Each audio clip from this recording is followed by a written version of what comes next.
জমে উঠেছে টি-টোয়েন্টি বিশ্বকাপ। সুপার 8 পয়েন্টের সমান হলে কি হবে? জমে উঠেছে এবারে টি-টোয়েন্টি বিশ্বকাপ। সুপার 8 সেমিফাইনালে ওঠার লড়াই। মাঠে চলছে ব্যাট বলের খেলা, ড্রেসিং রুমে চলছে ক্যালকুলেটরের হিসাব। এর মধ্যেই গ্রুপ 2 টানা 2 ম্যাচ জয় তুলে আগেই শেষ 4 টিকিট পকেটে তুলে নিয়েছে ইংল্যান্ড। হ্যারি ব্রুসের সঙ্গী হওয়ার দৌড়ে টিকে আছে নিউজিল্যান্ড, পাকিস্তান ও শ্রীলঙ্কা। অন্যদিকে গ্রুপ এতে এখনও বেশ উন্মুক্ত। ওয়েস্ট ইন্ডিজ, দক্ষিণ আফ্রিকা, ভারত, জিম্বাবুয়ে 4 দলেরই আছে সেমিফাইনাল খেলার দরজা খোলা। সুপার 8 কোনো রিজার্ভ ডে নেই, ফলে বৃষ্টিতে কোনো ম্যাচ ভেসে গেলে পয়েন্ট ভাগাভাগি করতে হবে 2 দলেরই। এই পর্বে প্রথম ম্যাচে যেমন বৃষ্টির কারণে পয়েন্ট ভাগাভাগি করেছিল পাকিস্তান ও নিউজিল্যান্ড, ফলে শেষ পর্যন্ত একাধিক দলের পয়েন্ট সমান হওয়ার সম্ভাবনা আছে সুপার 8-এ।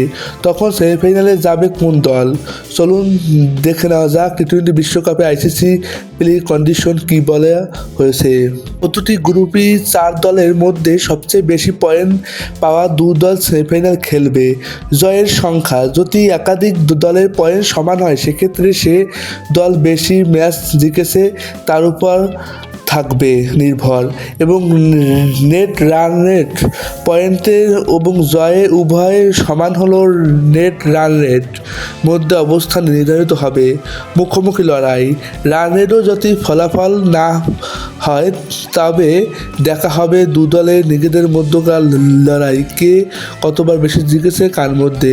এভাবেই আইসিসি টি-টোয়েন্টি বিশ্বকাপের এবারে আইসিসি আইন অনুযায়ী এরপরে যদি দলগুলো আলাদা করা না যায় তাহলে দেখা হবে 6 ফেব্রুয়ারি 2026 পর্যন্ত আইসিসি টি-টোয়েন্টি র্যাঙ্কিংয়ে কোন দল এগিয়েছিল।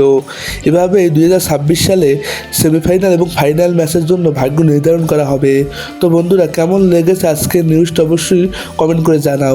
সকল নিউজ সবার আগে পেতে চ্যানেলকে সাবস্ক্রাইব করে রাখো, পেজ থেকে দেখে রাখো, পেজটি ফলো করে আমাদের সঙ্গেই থাকো।